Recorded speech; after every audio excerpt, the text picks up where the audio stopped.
Reaction क्यों नहीं ली? Because आप खुद ये सोचो थोड़ा सा कि एक एक रिएक्शन लेने से वैसे कुछ नहीं होगा, हमारा रिवीजन अच्छे से नहीं होगा। ये जो रिएक्शंस है ये आप ऑलरेडी पढ़ चुके हो, जस्ट आपको रिकॉल करना, आपको वो इम्पॉर्टेंट पॉइंट्स देना मेरे लिए ज़्यादा इम्पॉर्टेंट रहेगा। और अल्डिहाइड कीटोन के जो भी कुछ क्वेश्चंस है ऐसे, वो question assignment as a revision assignment मैं आपको प्रोवाइड करने वाली हूँ। वो असाइनमेंट लगभग फ्राइडे तक आपको प्रोवाइड हो सकती है, बिकॉज टाइपिंग वगैरह इसमें थोड़ा सा टाइम कंज्यूम हो जाता है। और फिर ये जो आंसर कीज़ है वो भी मैं आपको दूसरे दिन पे वहाँ पे दे दूँगी। सो कुछ बच्चे ऐसे होते हैं कि सिर्फ आंसर कीज़ मांगते रहते हैं। आंसर कीज़ मत मांगो, खुद भी ट्राई करो वहाँ पे कि क्या हो रहा है, कुछ वहाँ पे हमें मतलब पॉइंट्स जो है वो पॉइंट्स हमें समझ में आ रहे या नहीं, क्वेश्चन हमें समझ में आ रहे या नहीं, ये आप देखते जाओ। आंसर की तो प्रोवाइड होती ही है आप लोगों को, दूसरे दिन पे आंसर की प्रोवाइड हो जाएगी। सो बेसिकली अल्डिहाइड कीटोन का जो एक पार्ट है यहाँ पे प्रिपरेशन का, मतलब जैसे जैसे मैं रिवाइज़ करती रहूँगी वैसे वैसे वो ही क्वेश्चंस आप क्या करो, ट्राई करो। बिकॉज आगे के क्वेश्चंस अगर पूछोगे तब तक रिवीजन नहीं हुआ है, आपको आ रहे हैं तो आप बिल्कुल सॉल्व कीजिए, मुझे प्रॉब्लम नहीं है।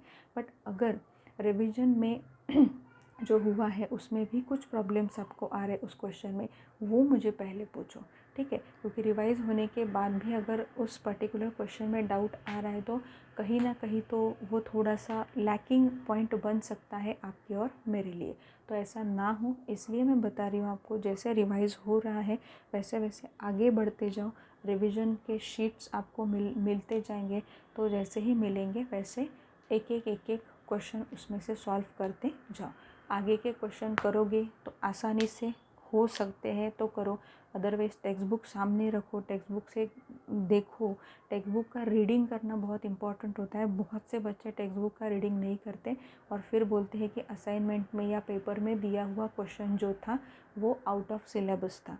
क्वेश्चन आउट ऑफ सिलेबस आपको नहीं पूछे जाते, वो कहाँ से इतने क्वेश्चन लाने वाले हैं। यहाँ पे क्वेश्चन जितने फॉर्म होते हैं उतने ही क्वेश्चन आपको दिए जाते हैं, बस फॉर्मेट चेंज होता है।